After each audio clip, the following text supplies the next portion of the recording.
شریعت میں سنت رسول صلی اللہ علیہ وسلم اور کتاب اللہ کے احکامات ایک ہی درجہ رکھتے ہیں۔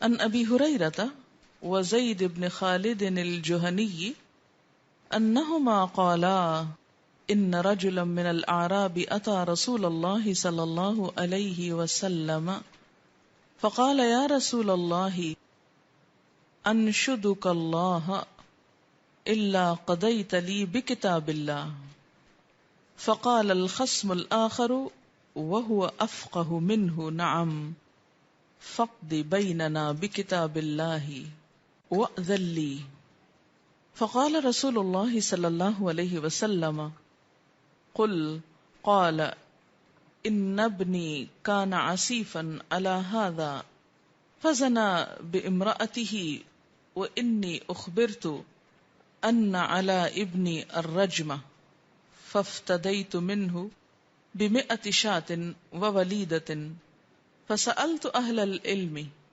فاخبرونی انما علی ابنی جلد 100 وتغریب عام وان علی امرأة هذا الرجم فقال رسول اللہ صلی اللہ علیہ وسلم والذی نفسی بیدہ لأقضین بینکما بکتاب اللہ الولیدۃ والغنم رد وعلی ابنک جلد 100 وتغریب عام واغد یا انیس الی امرأة هذا فإن اعترفت فارجمها قال فغدا علیها فاعترفت فأمر بها رسول اللہ صلی اللہ علیہ وسلم فرجمت متفق علیہ۔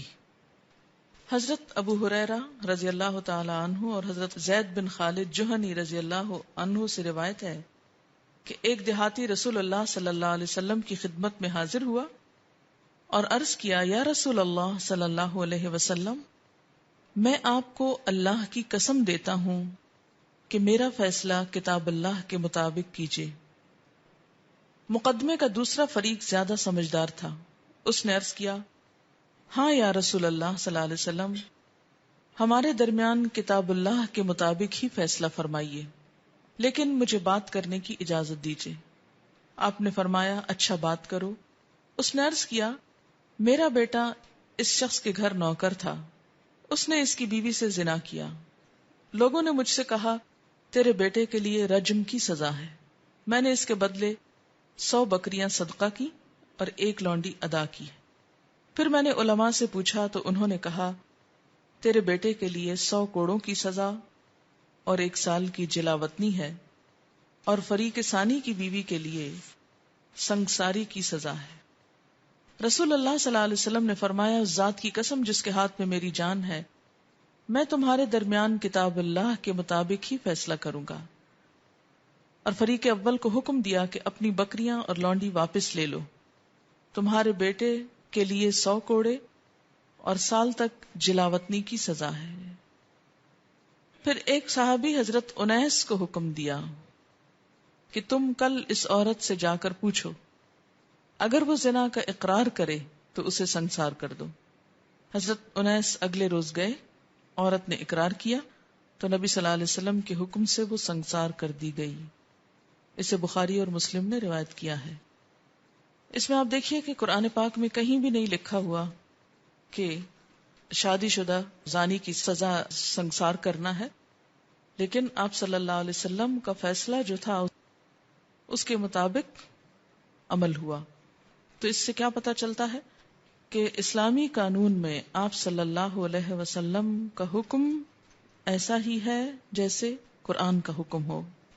گمراہی سے بچنے کے لیے کتاب اللہ اور سنت رسول صلی اللہ علیہ وسلم دونوں کی پیروی کا حکم ہے۔ جو عمل سنت رسول صلی اللہ علیہ وسلم کے مطابق نہ ہو وہ اللہ تعالیٰ کے ہاں قابل قبول نہیں۔ دینی مسائل میں نبی صلی اللہ علیہ وسلم کی بذریعہ وحی رہنمائی کی جاتی، جس کی اطاعت اللہ تعالیٰ کے حکم کی طرح ہی واجب ہے۔ چند مثالیں، یعنی جب کوئی مسئلہ پیش آتا تھا اور اس کا حکم قرآن میں نہیں لکھا ہوتا تھا تو آپ کیسے فیصلہ فرماتے؟ وحی کے مطابق۔ اور بسا اوقات جب وحی نہیں آتی تھی آپ خود سے فیصلہ فرما دیتے تو وحی کے آنے پر اگر اس کی اصلاح ہوتی تو آپ اپنے فیصلے کو بھی بدل دیتے تھے. اس کی ایک مثال آپ کو میں نے قرآن پاک کی تفسیر میں دی تھی، اور وہ کیا کہ ایک خاتون آپ صلی اللہ علیہ وسلم کے پاس اپنے شوہر کی شکایت لے کر آئیں، اور وہ کیا تھی کہ میرے شوہر نے مجھ کو مارا ہے، تو مجھے کیا کرنا چاہیے. وحی الہی میں قرآن میں اس کا کوئی حکم نہیں تھا. آپ نے انصاف کے تقاضے کے تحت کیا حکم دیا کہ جاؤ اور تم بھی بدلہ لے لو، تم بھی مار سکتی ہو. لیکن ابھی وہ عورت جا نہ پائی تھی کہ وحی الہی سے اس کی تردید آ گئی اور اس کو روک دیا گیا. آپ صلی اللہ علیہ وسلم نے فرمایا اردنا شیئا واراد اللہ شیئا آخر، ہم نے ایک چیز چاہی اور ایک چیز اللہ تعالیٰ نے چاہی، اور جو اللہ نے چاہا وہی اصل حکم ہے. تم اپنے شوہر کو مارو گی نہیں، مارنے سے روک دیا. ایسی کئی اور مثالیں بھی ملتی ہیں کہ جس میں آپ صلی اللہ علیہ وسلم نے کسی شخص کو ایک کام کا حکم دیا کہ وحی الہی سے اس کی تردید آ گئی اور آپ نے اس کو روک دیا. اس کی وجہ کیا ہے؟ اس کی وجہ یہ ہے کہ آپ صلی اللہ علیہ وسلم براہ راست اللہ تعالی کی نگرانی میں کام کر رہے تھے. جو کچھ بھی لوگوں کو سکھا رہے تھے اللہ تعالیٰ کے حکم سے سکھا رہے تھے. اور قرآن میں یہ بھی آتا ہے کہ وما ينطق عن الهوى ان هو الا وحی یوحى، کہ آپ اپنی خواہشات کی باتیں نہیں کرتے، اپنی مرضی کے فیصلے نہیں سناتے رہتے. آپ جو بتاتے ہیں وہ دراصل وحی الہی پر مبنی ہوتا ہے. اور جہاں کہیں کوئی کمی بیشی ہوئی وہاں فوراً اللہ تعالیٰ نے مداخلت کی. مثلاً ایک اور واقعہ جنگ احد میں جب آپ صلی اللہ علیہ وسلم کا چہرہ مبارک زخمی ہوا، آپ کا دانت شہید ہوا اور آپ کے چہرے سے خون بہہ رہا تھا، تو آپ نے اس وقت ایک بات فرمائی تھی، یاد ہے آپ کو، کہ وہ قوم کیسے فلاح پا سکتی ہے جو اپنے نبی کو زخمی کر دے. قرآن پاک میں اللہ تعالیٰ فرماتے ہیں سورۃ آل عمران 128 لیس لک من الامر شیء او یتوب علیہم او یعذبہم فانہم ظالمون. یعنی فیصلہ آپ نہیں کریں گے، وہ تو اللہ کرے گا، چاہے ان کو معاف کر دے یا ان کو عذاب دے. ایسا ہوا کہ ان میں سے بعض لوگ مسلمان ہو گئے بعد میں، اور اس کی ایک بڑی مثال آپ کو یاد ہوگی خالد بن ولید، اور ان کے علاوہ اور لوگ بھی، ابو سفیان خود. اور اسی طرح بہت سے لوگ ایسے تھے جو مسلمان نہیں ہوئے اور کفر کی حالت میں ہی فوت ہو گئے. اب اللہ کا فیصلہ ہے، جو چاہے ان کے ساتھ معاملہ کرے. ہمیں تو ویسے بھی حق نہیں کہ کسی کے بارے میں جنتی یا جہنمی ہونے کا دنیا میں ہم فیصلہ کریں. تو اس سے کیا پتہ چلتا ہے؟ آپ کو یاد ہوگا قرآن پاک میں ایک آیت ہے حضرت نوح علیہ السلام کے بارے میں، جس میں اللہ تعالیٰ فرماتے ہیں وَاصْنَعِ الْفُلْكَ بِأَعْيُنِنَا وَوَحْيِنَا، کشتی بناؤ کس طرح؟ ہماری نگاہوں کے سامنے اور ہماری وحی کے مطابق. اچھا، پھر آپ دیکھیں حضرت موسیٰ اور ہارون علیہ السلام کے لیے کیا فرمایا اللہ تعالیٰ نے، اذهبا الى فرعون انه طغى، اور وہ ساری بات، اور پھر فرمایا کہ میں تمہارے ساتھ ہوں، اسمع و ارا، سن بھی رہا ہوں اور دیکھ بھی رہا ہوں، میری تائید تمہارے ساتھ ہے. تو اس سے کیا پتہ چلتا ہے کہ پیغمبر براہ راست اللہ تعالی کی نگرانی میں ہوتے ہیں. جیسے ایک صورت میں آتا ہے وَتَقَلُّبَكَ فِي السَّاجِدِينَ، ہر انسان اللہ کی نگاہ میں ہے، لیکن پیغمبروں کا عمل خاص طور پر اللہ کی نگاہ میں کس طرح ہے کہ اگر اس میں کچھ کمی بیشی ہو جاتی ہے تو ساتھ ہی اصلاح ہو جاتی. ہمارا کیا معاملہ ہے؟ اگر ہم کوئی غلطی کرتے بھی ہیں تو ہمیں نہیں پتا چلتا کہ ہم نے کہاں غلطی کی اور کہاں نہیں کی. ہمارا معاملہ آخرت تک مخفی ہے. لیکن پیغمبر چونکہ سب لوگوں کے لیے رہنما ہوتے ہیں اور اللہ تعالیٰ نے خود حکم دیا ہے لَقَدْ كَانَ لَكُمْ فِي رَسُولِ اللَّهِ أُسْوَةٌ حَسَنَةٌ، تمہارے لیے اللہ کے رسول صلی اللہ علیہ وسلم کی زندگی میں بہترین نمونہ ہے. لہٰذا اگر کہیں ان سے کوئی کمی بیشی ہوتی ہے تو اس کی فوراً اصلاح کر دی جاتی. سورۃ التحریم میں آتا ہے آپ صلی اللہ علیہ وسلم کو شہد پسند تھا، کسی وجہ سے آپ نے اس کو اپنے لیے حرام کیا تو اللہ تعالیٰ نے فوراً مداخلت کی، یا ایھا النبی لم تحرم ما احل اللہ لک. تو اس سے کیا پتہ چلتا ہے کہ نبی اپنی مرضی سے کسی چیز کو حرام نہیں قرار دیتے. اگر قرآن کی آیت میں کوئی چیز حرام نہ بھی ہو اور حدیث میں وہ چیز حرام قرار دی جا رہی ہو تو وہ بھی نس شمار ہوگی اور حرمت کا سبب ہوگی. مثلا کچلیوں والے جانور جو ہیں ان کا کھانا حرام ہے. کہاں آیا ہے؟ قرآن میں تو نہیں آیا، حدیث میں آیا.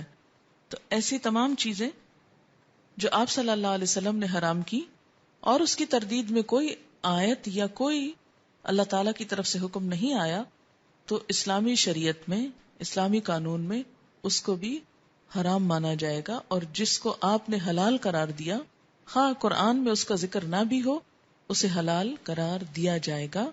اور ہمیں اس کے مطابق حلال اور حرام کو قبول کرنا ہوگا، کیونکہ قرآن پاک ہی میں آپ صلی اللہ علیہ وسلم کا سٹیٹس بتایا گیا.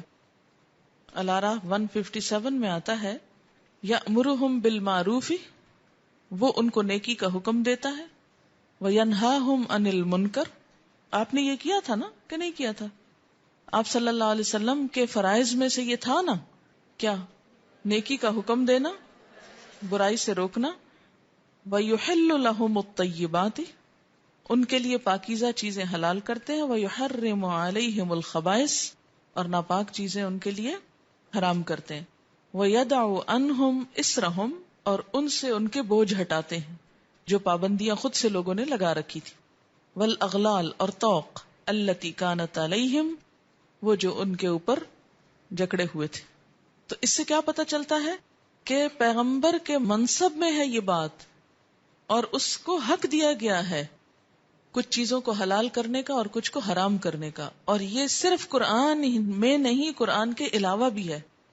بسا اوقات وہ قرآن کی مزید تفصیل ہے، اس کی تحدید ہے. تحدید کا کیا مطلب ہوتا ہے؟ اس کو اسپیسیفک طریقے سے بتانا. تو دین مکمل ہی نہیں ہوتا جب تک اس معاملے میں اللہ کی کتاب کے علاوہ نبی صلی اللہ علیہ وسلم کی سنت کو سامنے نہ رکھا جائے اور قبول نہ کیا جائے. بہرحال یہاں جو انہوں نے مثالیں دی ہیں ان کو دیکھتے ہیں ہم.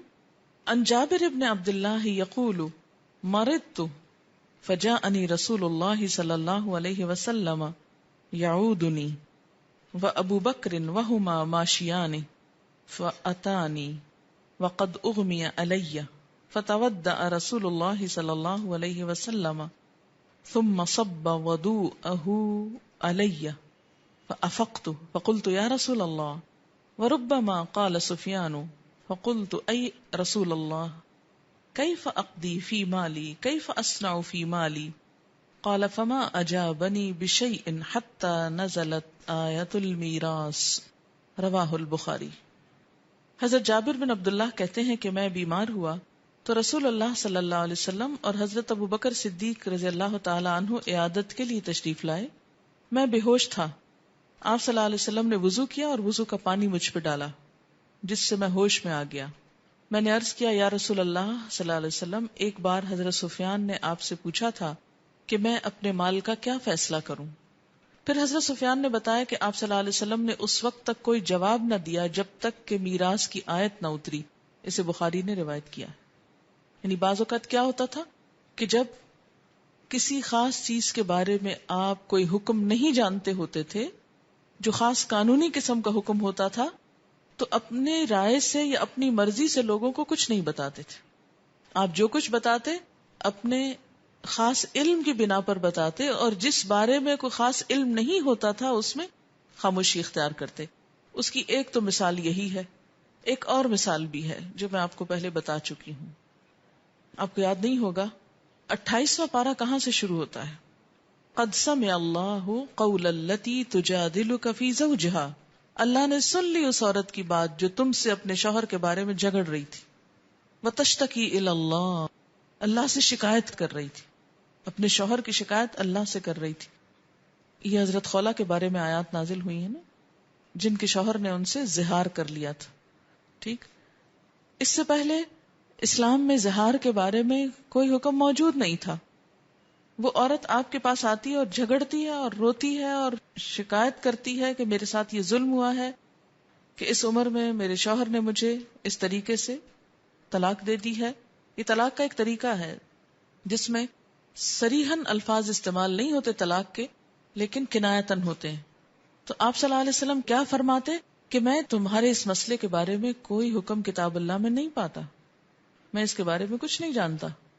کہ اتنے میں پھر وہی نازل ہو گئی کہ اللہ نے سن لی اس عورت کی بات، اور پھر وہ قانون دے دیا گیا جس کی مزید جو اپلیکیشن جس طریقے سے ہوئی وہ خود حضور صلی اللہ علیہ وسلم نے کی.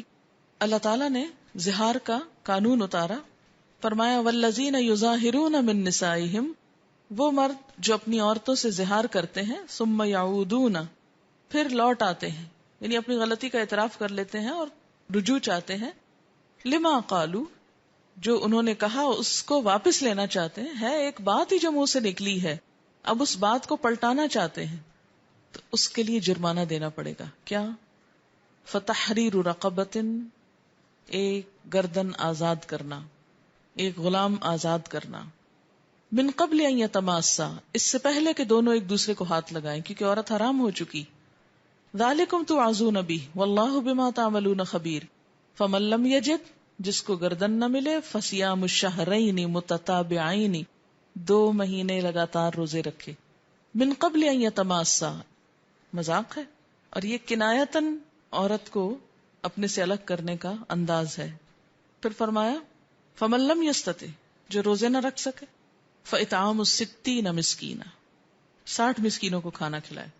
ذالک، یہ کیوں اتنی سخت سزا؟ ہاں، لتؤمنوا باللہ ورسولہ، تاکہ تم ایمان لاؤ اللہ اور اس کے رسول پر، یعنی ایمان کا تقاضا ہے. کچھ منہ سے نکلے ہوئے الفاظ اتنے سخت ہوتے ہیں کہ دنیا میں ان کی تلافی کا جرمانہ اتنا بڑا ہے، تو آخرت میں کیا ہوگا. لیکن جب ہم منہ سے بولتے ہیں نا کچھ، تو ہم نے کبھی نہیں سوچا ہم کیا بول رہے ہیں. وَتِلْكَ حُدُودُ اللَّهِ وَلِلْكَافِرِينَ عَذَابٌ أَلِيمٌ، تو یہاں کافر سے مراد کون ہے پھر؟ جو اس قانون کو توڑے، نہ مانے. اور پھر ساتھ ہی فرمائے ان الذین یحادون اللہ ورسولہ، جو لوگ اللہ اور اس کے رسول کی مخالفت کرتے، صرف اللہ کی نہیں رسول کی بھی ساتھ کہی گئی. کیوں؟ اس لیے کہ اس قانون کا نفاذ تو آپ نے کیا نا. تو بہرحال یہاں پر بھی کیا پتہ چلتا ہے کہ بعض چیزوں کا جواب آپ خود نہیں دیتے تھے. کیا ہوتا تھا؟ انتظار کرتے تھے وحی کا. دوسری مثال، ان سہل ابن سعد ان رجلا اتى رسول اللہ صلی اللہ علیہ وسلم فقال یا رسول اللہ ارأیت رجلا رأى مع امرأته رجلا ایقتله فتقتلونه ام کیف يفعل؟ فانزل اللہ فیہما ما ذکر فی القرآن من التلاعن فقال له رسول اللہ صلی اللہ علیہ وسلم قد قضی فیک وفی امرأتک قال فتلعنا وانا شاہد عند رسول اللہ صلی اللہ علیہ وسلم ففارقها فكانت سنة ان يفرق بين المتلاعنين. رواہ البخاری. حضرت سہل بن سعد سے روایت ہے کہ ایک آدمی حضور صلی اللہ علیہ وسلم کے پاس حاضر ہوا اور عرض کیا یا رسول اللہ صلی اللہ علیہ وسلم، اگر کوئی شخص اپنی بیوی کو غیر مرد کے ساتھ دیکھے تو کیا کرے؟ یعنی صرف دیکھے سے مراد یہ نہیں، مراد یہاں زنا ہے. اگر قتل کرے تو آپ صلی اللہ علیہ وسلم اسے قصاص میں قتل کروا دیں گے، کیونکہ جب تک 4 گواہ نہ لائے جائیں کوئی شخص سزا دلوا نہیں سکتا اور قانون کو اپنے ہاتھ میں بھی نہیں لے سکتا.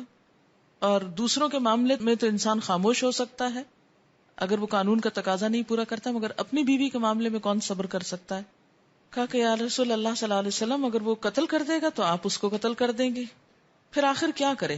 آپ نے کوئی جواب نہ دیا، حتیٰ کہ اللہ تعالیٰ نے ان دونوں کے بارے میں قرآن مجید میں لعان کا حکم نازل فرمایا. لعان لعنت سے ہے، یعنی ایک دوسرے پہ لعنت کرنا. یہ سورۃ نور میں تفصیل آئے گی.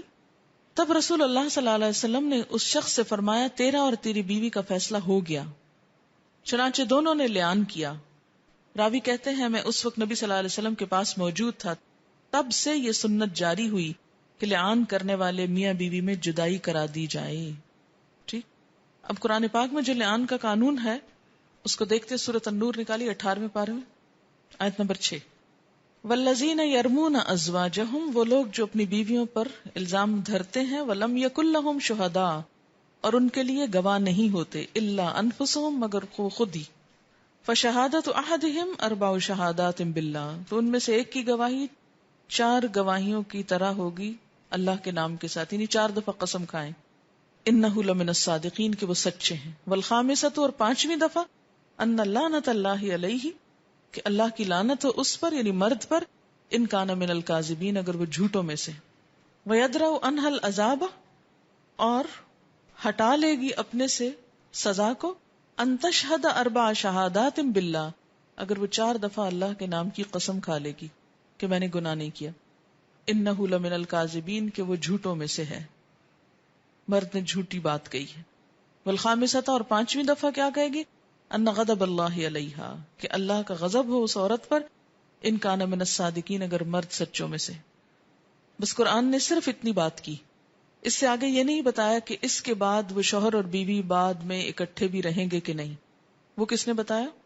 رسول اللہ صلی اللہ علیہ وسلم نے، کہ دونوں کے درمیان تفریق کرا دی. یہی اس حدیث کے آخر میں آ رہا ہے کہ تب سے یہ سنت جاری ہوئی کہ لعان کرنے والے میاں بیوی میں جدائی کرائی جائے. اب اگر آپ سنت کو ہٹا دیں اور نہ مانیں تو صرف قرآن سے کیسے فیصلہ کریں گے آپ؟ قرآن خالی کیسے کافی ہو جائے گا؟ قرآن میں تو صرف اتنا بتایا گیا ہے کہ 4 قسمیں کھا کے اور 5ویں دفعہ یعنی لعنت کی بات کریں گے اور بس ختم.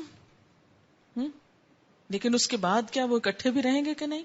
یہ بات آپ صلی اللہ علیہ وسلم نے بتائی کہ نہیں. ان عبداللہ رضی اللہ عنہ قال بینا انا مع النبی صلی اللہ علیہ وسلم فی حرس وهو متکئ علی عصیب اذ مر اليہود فقال بعضهم لبعض سلوه عن الروح فقال ما رأيكم إليه وقال بعضهم لا يستقبلكم بشيء تكرهونه فقالوا سلوه فسألوه عن الروح فأمسك النبي صلى الله عليه وسلم فقالوا سلوه فسألوه عن الروح فأمسك النبي صلى الله عليه وسلم فلم يرد عليهم شيئا فعلمت أنه يوحى إليه فقمت مقامي فلما نزل الوحي قال ويسألونك عن الروح قل الروح من امر ربی وما اوتیتم من العلم الا قلیلا. رواہ البخاری. حضرت عبداللہ بن مسعود رضی اللہ تعالی عنہ کہتے ہیں کہ ایک دفعہ میں نبی صلی اللہ علیہ وسلم کے ساتھ ایک باغ میں تھا. آپ صلی اللہ علیہ وسلم کھجور کی ایک چھڑی پر ٹیک لگائے ہوئے تھے، یعنی ایک سٹک پکڑے ہوئے تھے. کہ یہودی گزرے، وہ آپس میں ایک دوسرے سے کہنے لگے ان یعنی محمد صلی اللہ علیہ وسلم سے روح کے بارے میں سوال کروں. ان میں سے ایک نے کہا محمد صلی اللہ علیہ وسلم کے بارے میں تمہیں کس چیز نے شک میں ڈال دیا ہے کہ وہ پیغمبر ہی نہ ہو؟ کچھ یہودیوں نے کہا محمد صلی اللہ علیہ وسلم کوئی ایسی بات نہ کہہ دیں جو تمہیں ناگوار گزرے. پھر انہوں نے فیصلہ کر کے کہا اچھا چلو سوال کرو. چنانچہ یہودیوں نے آپ صلی اللہ علیہ وسلم سے پوچھا روح کیا چیز ہے؟ آپ خاموش رہے، کوئی جواب نہ دیا. میں سمجھ گیا کہ آپ پر وحی نازل ہو رہی ہے، چنانچہ اپنی جگہ پر کھڑا رہا. جب وحی نازل ہو چکی تو آپ صلی اللہ علیہ وسلم نے یہ آیت تلاوت فرمائی یسألونک عن الروح قل الروح من امر ربی. ترجمہ: اے محمد، لوگ آپ سے روح کے بارے میں سوال کرتے ہیں، کہہ دیجئے روح میرے رب کا حکم ہے اور تم کو اس کے بارے میں کم ہی علم دیا گیا ہے. بنی اسرائیل 85. اسے بخاری نے روایت کیا ہے. اس سے کیا پتہ چلتا ہے کہ اب 2 چیزیں ہمارے سامنے آ گئی نا.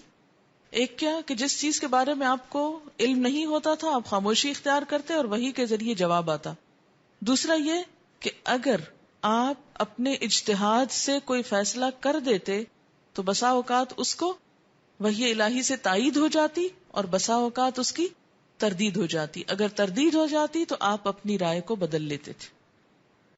قرآن مجید کے علاوہ بھی اللہ تعالیٰ نبی اکرم صلی اللہ علیہ وسلم کو دین کے احکامات سکھاتے تھے جن پر ایمان لانا اور عمل کرنا اسی طرح واجب ہے جس طرح قرآن مجید کے احکامات پر ایمان لانا اور عمل کرنا واجب ہے. چند مثالیں درج ذیل ہیں.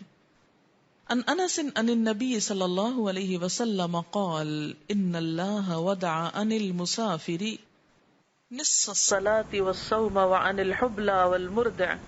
رواہ النسائی. حضرت انس بن مالک سے روایت ہے کہ رسول اللہ صلی اللہ علیہ وسلم نے فرمایا اللہ تعالیٰ نے مسافر کو نصف نماز کی رخصت اور روزہ مؤخر کرنے کی رخصت دی، جبکہ حاملہ اور دودھ پلانے والی عورت کو صرف روزہ مؤخر کرنے کی رخصت دی، یعنی نماز کی نہیں.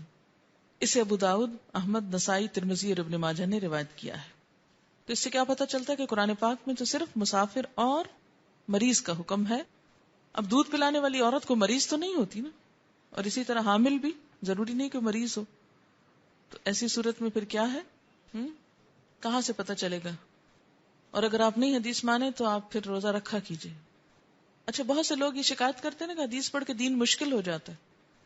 مجھے تو ایسے لگا کہ آسان ہو جاتا ہے اور بہت آسان ہو جاتا ہے. بالکل فطرت پہ آ جاتا ہے، نیچرل، کہ جو چیزیں انسان واقعی کر سکتا ہو. اور جب ہم اپنی عقل سے دین کی بہت انٹرپریٹیشن کرتے ہیں تو تقوی کا ایسا خود ساختہ معیار قائم کرتے ہیں جس تک کبھی پہنچ ہی نہیں سکتے. امپریکٹیکل ہو جاتا ہے دین، خشک ہو جاتا ہے. ان ابی سعید جاءت امرأة الى رسول اللہ صلی اللہ علیہ وسلم فقالت یا رسول اللہ ذهب الرجال بحديثك فاجعل لنا من نفسك يوما نأتيك فيه تعلمنا مما علمك الله. فقال اجتمعنا في يوم كذا وكذا في مكان كذا وكذا فاجتمعنا فأتاهن رسول الله صلى الله عليه وسلم فعلمهن مما علمه الله ثم قال ما منكن امرأة تقدم بين يديها من ولدها 3 إلا كان لها حجابا من النار. فقالت امرأة منهن يا رسول الله أو 2؟ قال فأعادتها 2 ثم قال 2 و2 رواہ البخاری. حضرت ابو سعید رضی اللہ تعالیٰ عنہ کہتے ہیں کہ ایک عورت رسول اللہ صلی اللہ علیہ وسلم کی خدمت میں حاضر ہوئی اور عرض کیا یا رسول اللہ صلی اللہ علیہ وسلم آپ کی ساری تعلیمات مردوں نے لے لی ہیں، ایک دن ہماری تعلیم کے لیے بھی مقرر کر دیجئے جس میں ہمیں وہ باتیں سکھائیے جو اللہ نے آپ کو سکھائی. آپ نے ارشاد فرمایا اچھا فلاں فلاں دن فلاں فلاں جگہ جمع ہوا کرو، اور یہ ان کا ویکلی درس تھا. چنانچہ عورتیں جمع ہوئیں اور رسول اللہ صلی اللہ علیہ وسلم ان کے پاس تشریف لے گئے. کہیں نہیں آتا کہ بیچ میں کرٹن لگایا یا کوئی بیچ میں ایسا انتظام کیا، یعنی ڈائریکٹ تعلیم تھی، اور جو باتیں اللہ نے آپ کو سکھائی تھی وہ ان کو سکھائیں.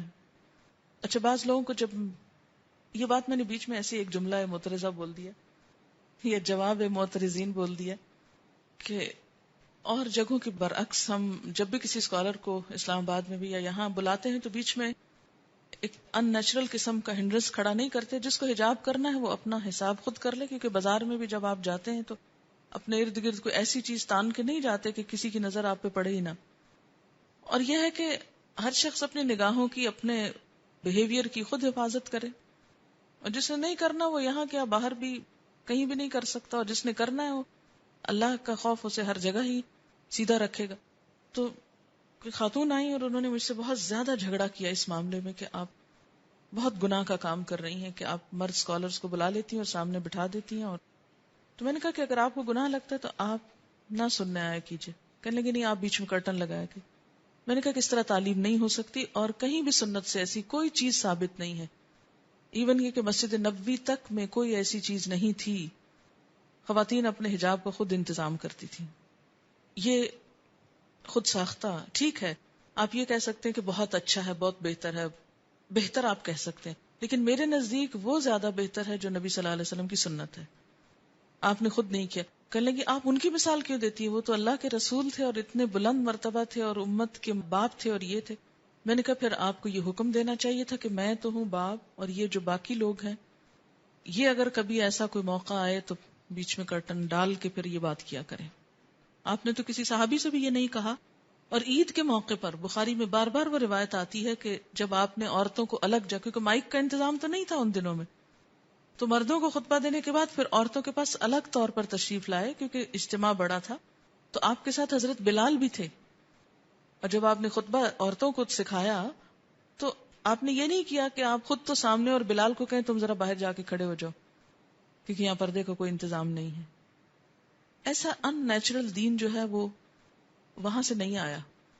جب ہم اس طرح کی بہت ساری پابندیاں لگاتے چلے جاتے ہیں تو ہم دین کو ایک ایسی شکل دے دیتے ہیں، ایک ایسا نمونہ بنا دیتے ہیں جس سے خوف آنے لگتا ہے، جو پھر ہم سے ہو نہیں سکتا، جو ہماری عملی زندگی اور اس زندگی میں بہت ڈسٹنس پیدا کر دیتا ہے. جو نیچرل دین ہے وہ ڈسٹنس نہیں پیدا کرتا، اس میں انسان ہر جگہ موو کر سکتا ہے اپنی حدود کو ساتھ لے کر. بہرحال یہ اس لیے بھی میں نے بات کر دی کہ ہو سکتا ہے آپ پر بھی کوئی اعتراض کرے یا آپ میں سے بھی کسی کے دل میں یہ اعتراض ہو. تو آپ نے فرمایا اچھا فلاں فلاں دن فلاں فلاں جگہ جمع ہوا کرو. اچھا اس میں یہ ہوتا ہے نا کہ بسا اوقات مرد اور عورتیں دونوں ایک اجتماع میں حاضر ہوتے ہیں تو بیچ میں کرٹن کر لیا جاتا ہے، وہ بہتر ہوتا ہے. وہ اس لیے کہ عورتیں اپنا ریلیکس ہو کے بیٹھیں. اگر اکٹھے بیٹھے ہوں گے یعنی اس طرح بغیر کسی آڑ کے تو اس میں بہت کانشیس ہو کے بیٹھنا پڑتا ہے.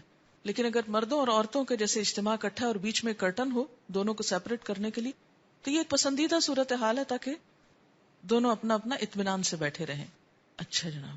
چنانچہ عورتیں جمع ہوئیں اور حضور صلی اللہ علیہ وسلم ان کے پاس تشریف لے گئے اور جو باتیں اللہ نے آپ کو سکھلائی تھی وہ ان کو سکھلائیں.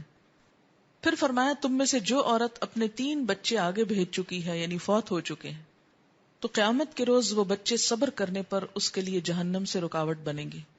ایک عورت نے سوال کیا اگر 2 بچے فوت ہوئے؟ عورت نے 2 کا لفظ دہرایا تو آپ نے جواب دیا ہاں 2 بھی 2 بھی 2 بھی. 3 دفعہ آپ نے دہرایا تاکہ بات سمجھ میں آ جائے. اسے بخاری نے روایت کیا. اب آپ دیکھیں کہ کتنا نیچرل انداز ہے نا تعلیم کا. ان ابی ہریرہ ان النبی صلی اللہ علیہ وسلم یرویہ ان ربکم قال لکل عمل کفارۃ والصوم لی وانا اجزی بہ ولخلوف فم الصائم اطیب عند اللہ من ریح المسک. رواہ البخاری. حضرت ابو ہریرہ حضور صلی اللہ علیہ وسلم سے اور حضور صلی اللہ علیہ وسلم اپنے رب سے روایت کرتے ہیں. اس کو کیا بولتے ہیں؟ حدیث قدسی. کہ اللہ تعالیٰ ارشاد فرماتا ہے ہر عمل کا بدلہ ہے اور روزہ میرے لیے ہے میں ہی اس کا بدلہ دوں گا. روزہ دار کے منہ کی بو اللہ کے نزدیک مشک کی خوشبو سے زیادہ اچھی ہے. اسے بخاری نے روایت کیا ہے. تو اس سے کیا پتہ چلتا ہے کہ آپ جو روایت کر رہے ہیں اس کا سورس کیا ہے اصل میں. ان انس رضی اللہ عنہ ان النبی صلی اللہ علیہ وسلم یرویہ ان ربہ قال اذا تقرب العبد الی شبرا تقربت الیہ ذراعا واذا تقرب منی ذراعا تقربت منہ باعا واذا اتانی مشیا اتیتہ ہرولۃ. رواہ البخاری. حضرت انس رضی اللہ تعالی عنہ نبی صلی اللہ علیہ وسلم سے روایت کرتے ہیں اور نبی صلی اللہ علیہ وسلم اپنے رب سے روایت کرتے ہیں کہ اللہ تعالیٰ فرماتا ہے جب کوئی بندہ بالشت بھر میری طرف آتا ہے تو میں ہاتھ بھر اس کی طرف آتا ہوں. جب بندہ ہاتھ بھر میری طرف آتا ہے تو میں 2 ہاتھ اس کی طرف بڑھتا ہوں. جب بندہ چل کر میری طرف آتا ہے تو میں دوڑ کر اس کی طرف آتا ہوں. اسے بخاری نے روایت کیا. ہاں یہ حدیث بہت اچھی ہے. میں آپ کو کہلواؤں گی اس وقت یہ حدیث اور آپ اس کو میرے پیچھے دہرائیں گے تاکہ کل آپ سنا سکیں اور گھر جا کے 3 دفعہ اس حدیث کو پڑھیں گے. اذا تقرب العبد الی شبرا تقربت الیہ ذراعا واذا تقرب منی ذراعا تقربت منہ باعا واذا اتانی مشیا اتیتہ ہرولۃ. اذا جب تقرب قریب آتا ہے قرب حاصل کرتا ہے العبد بندہ الیہ میری طرف شبرن ایک بالشت تقربت الیہ ذراعا تو میں ایک بازو اس کی طرف بڑھتا ہوں. واذا تقرب منی ذراعا اور جب وہ قریب آتا ہے میرے ہاتھ بھر تقربت منہ باعا تو میں 2 ہاتھ اس کی طرف بڑھتا ہوں. وَإِذَا أَتَانِي مَشْيًا اور جو چل کے میرے پاس آتا ہے أَتَيْتُهُ هَرْوَلَةً میں دوڑ کے اس کی طرف آتا ہوں. عن ابی ہریرہ قال قال رسول اللہ صلی اللہ علیہ وسلم قال اللہ عز وجل الکبریاء ردائی والعظمة ازاری فمن نازعنی واحدا منہما قذفته فی النار. رواہ ابو داؤد. حضرت ابو ہریرہ کہتے ہیں کہ رسول اللہ صلی اللہ علیہ وسلم نے فرمایا اللہ تعالیٰ ارشاد فرماتا ہے کبریائی میری اوڑھنی ہے اور عظمت میری چادر ہے. جس نے ان دونوں میں سے کسی ایک کو مجھ سے چھینا میں اسے جہنم میں پھینک دوں گا. یعنی تکبر اللہ تعالیٰ کو بندوں کے لیے پسند نہیں. اسے ابو داؤد نے روایت کیا ہے. یہ صرف اللہ کا حق ہے کیونکہ حقیقت میں بڑا وہی ہے. ان ابی ہریرہ رضی اللہ عنہ ان رسول اللہ صلی اللہ علیہ وسلم قال قال اللہ انفق یا ابن آدم انفق علیک. متفق علیہ. حضرت ابو ہریرہ رضی اللہ تعالیٰ عنہ کہتے ہیں کہ رسول اللہ صلی اللہ علیہ وسلم نے فرمایا اللہ تعالیٰ ارشاد فرماتا ہے اے ابن آدم تو میری راہ میں خرچ کر تجھ پر خرچ کیا جائے گا یا میں تجھ پر خرچ کروں گا. انفق انفق علیک، میں تجھ پہ خرچ کروں گا. دینے والے کو اور دیا جاتا ہے. سبحانک اللہم و بحمدک نشہد ان لا الہ الا انت نستغفرک و نتوب الیک. والسلام علیکم ورحمۃ اللہ وبرکاتہ.